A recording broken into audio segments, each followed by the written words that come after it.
All right, good day everyone.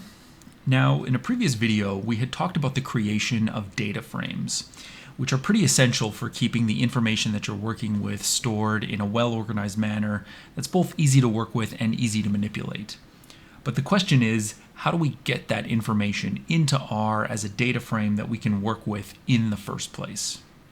And obviously, one way to do this would be to just manually type in the values using generic R code, just like we did when we were first discussing data frames. But particularly for large data sets, that's obviously going to be a very inefficient method and it's going to be highly prone to error. A better strategy is going to be to take an existing file of information and import that directly into R as a data frame. Or depending on the nature of the data, you might import it as a list perhaps, or maybe a matrix. Though in most scenarios, a data frame is going to be what you want, and that is going to be the focus of this video. Now, data itself comes in all kinds of different layouts and file formats, and R, in conjunction with other packages on the CRAN, has the ability to handle pretty much any scenario that might arise. And frankly, there's just too many scenarios to cover in one video. So I'm going to work under the assumption that the kind of data that you need to work with is just in a conventional spreadsheet style of format.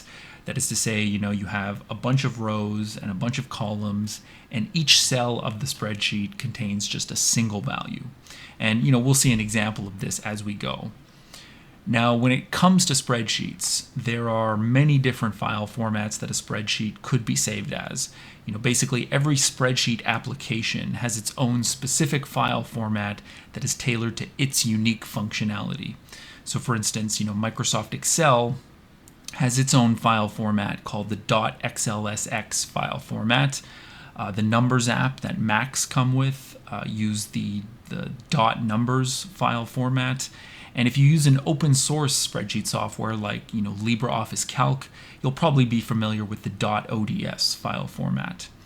And as I'm sure everyone who's watching this appreciates, the thing about spreadsheet applications like Microsoft Excel, Numbers, LibreOffice, etc., is that these applications do more than just structure your data inside a big table, which is all a spreadsheet really is. They allow you to do other things like perform calculations, adjust cell colors, add images, insert comments, etc. And all of this extra stuff, all of this extra functionality is saved in one form or another inside the specific file associated with that software.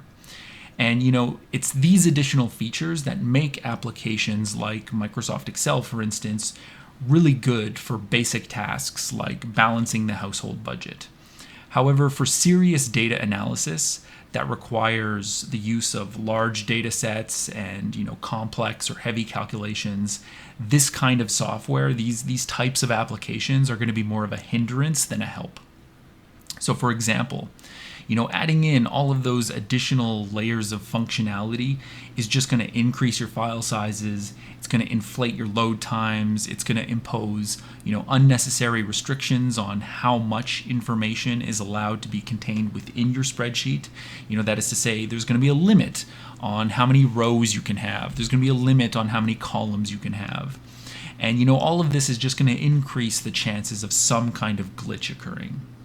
Additionally, both the analyses and the data all end up being contained within the same file, which makes it really easy to irrevocably fuck up your kind of original data set, oftentimes without even realizing it.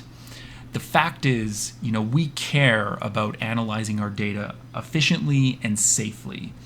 We don't really give a shit about making it look pretty in what amounts to a fancy table. And this is why R is so great, right? From the point of view of R, a spreadsheet is really just a way of displaying the raw information that it's analyzing and nothing more. The analysis of that information is what R does. So we shouldn't really refer to something as a spreadsheet file per se, but rather as a data file. The whole spreadsheet aspect of all of this is more about how the data is structured for our viewing. But data doesn't need to be viewed as a spreadsheet per se. It could be viewed in all kinds of different ways. It's just that a spreadsheet is usually the most convenient and intuitive way to talk about it. Now, like I said, there are many different spreadsheet file formats out there, and best practices dictate that you work with your data in a file format that is both universally recognized across applications and will also stand the test of time in terms of compatibility. In other words, you want to work with a file format that has no immediate risk of becoming obsolete in the future. We also want to be consistent with open research practices. That is to say, we need to be using file formats that aren't going to force a user to install any kind of proprietary software. And along these lines, the most, widely used and widely recognized file format is the CSV file format. So CSV here stands for comma separated values. And it's called this because a CSV file is literally nothing more than a text document that uses commas to denote a sort of tabular, that is to say, a spreadsheet structure in the data. So the word tabular and spreadsheet here mean the same thing. So let's do this. Let's fire up a web browser. So I'll fire up Firefox, and we're going to go to the GitHub page that I made for this channel. So we're going to go to www.github.com/STSX666. And that should take you to a page that looks something like this. And we're going to click this link here near the top that says repositories. Then we're going to open up the data repository. And inside this, you can see I have a folder here called M&M Candy. So inside this folder are a few different versions of some data that was collected by a guy named Josh Madison.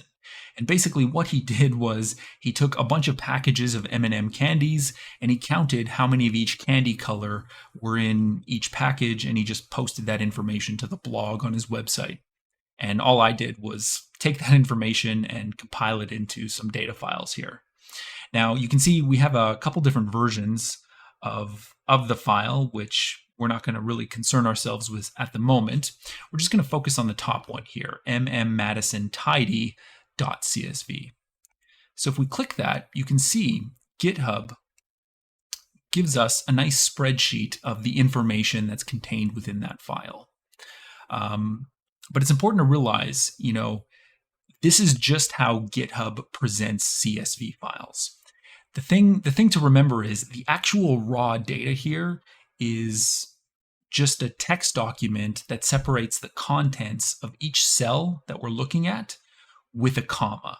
And we can see this more clearly if we look at the raw data itself by clicking this button here called raw. So what I'm going to do is I'm going to actually open this in a new tab. So if we just look at the first row of this spreadsheet here, you can see the first cell says package, the second cell says weight in ounces, then we have year, color, quantity, etc. If we look at the raw version of this, you can see that same information, that exact same information. It's just that, instead of separating things out by cells, everything is separated out by a comma. And that's why this is called a comma separated value.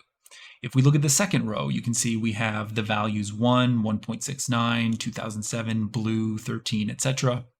If you look at the second row here, you can see that exact same information, and each cell is just denoted by the comma. And what we can actually do is we can select all of this information. So if we just right click and hit select all, you can see it highlights everything, and we can copy this to our clipboard. And then if we just go to our desktop here and just create a blank text document. So we're gonna go new text document here, open that up, and we're just gonna paste in all of that information. So you can see here it is. And what we can do is we can actually go File, Save As, and we can save this as a CSV file. So the way you do that is by first changing the type here to be all files, and then we'll just name this mm_madison.csv. Hit save, and now you'll notice over here a file has popped up. So let's close that. You can see we have mmmadison.csv. So if I double click this, it's going to open in my default spreadsheet software, which on my computer is LibreOffice Calc. So if I click this, you can see LibreOffice fires up, and instantly LibreOffice recognizes that this is basically just a text file, and it wants to know some information about the text file. More specifically, it wants to know what character is being used to separate out the cells. And obviously, because it's a CSV file, it's using commas, and you'll notice LibreOffice kind of already realizes that, and the comma is actually checked here. But if I deselect that, you can see things no longer get partitioned by cells. So we want to make sure that this is checked, and then we'll just hit OK. And now we have a nice big spreadsheet of all of that, wonderful information we were looking at earlier. So that's how you can kind of easily create your own CSV files.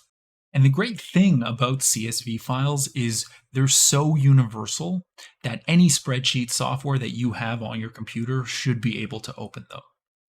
Furthermore, any spreadsheet software that you have on your computer should also be able to easily create a CSV file.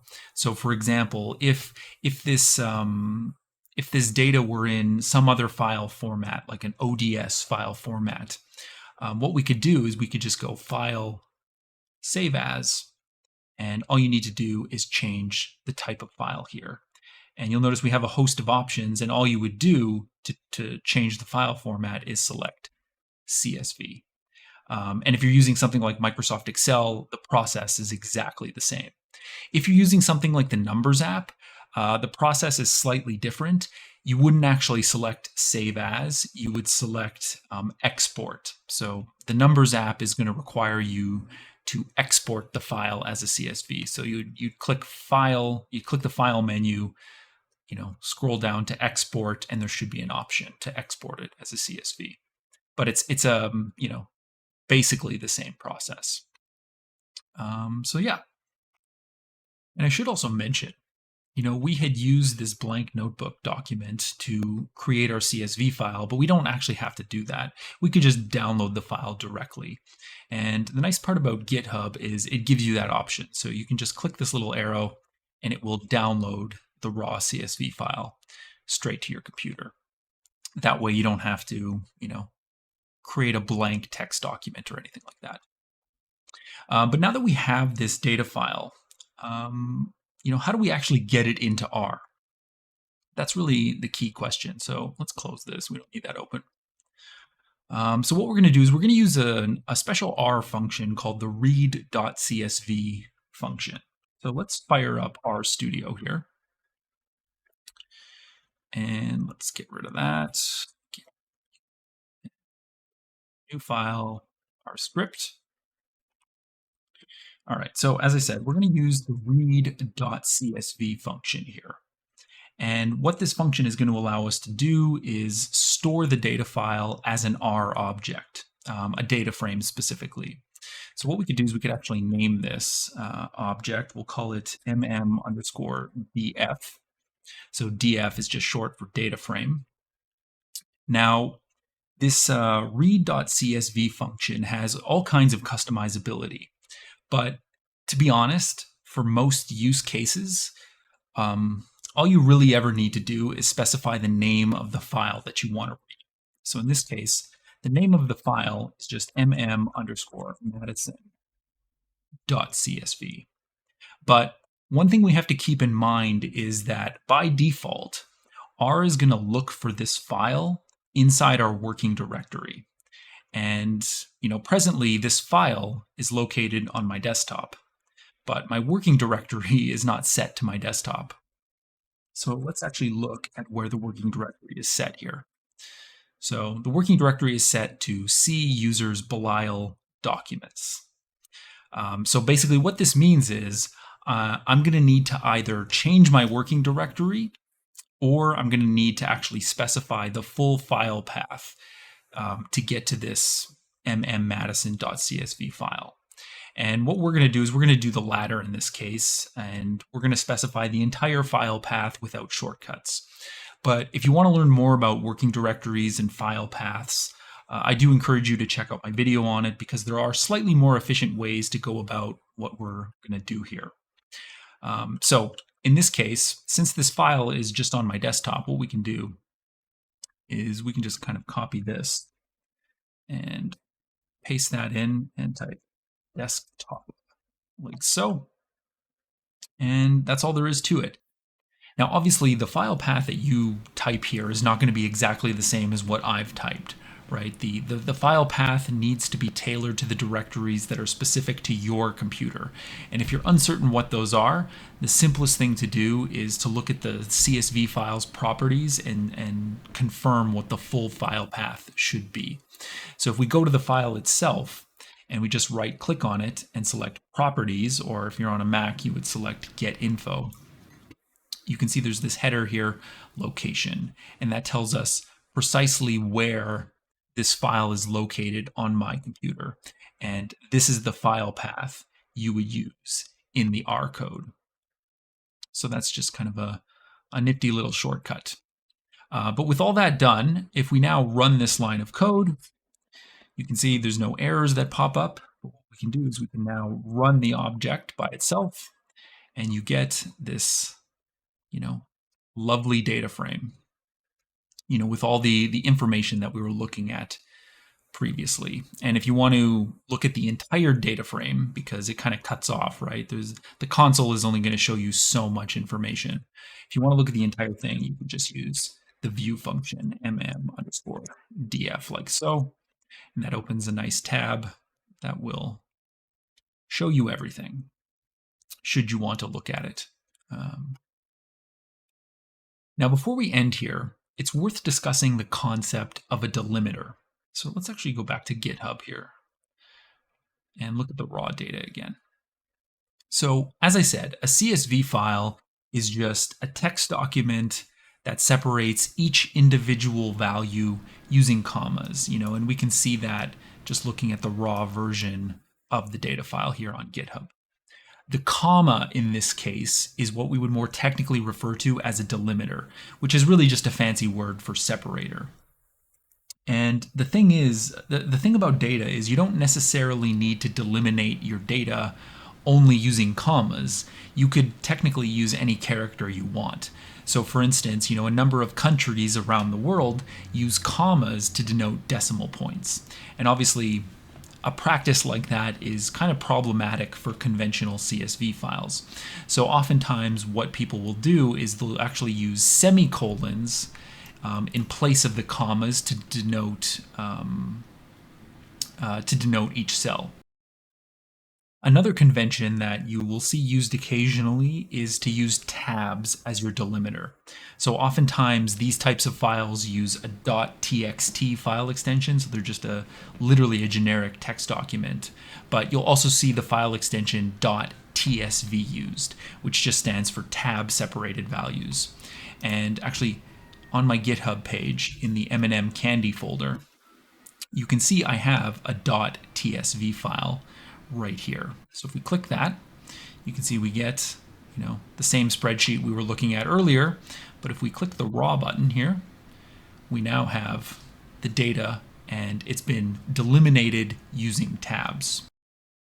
So what we could do, just like before, is we could say select all, copy this to the clipboard, and minimize all this.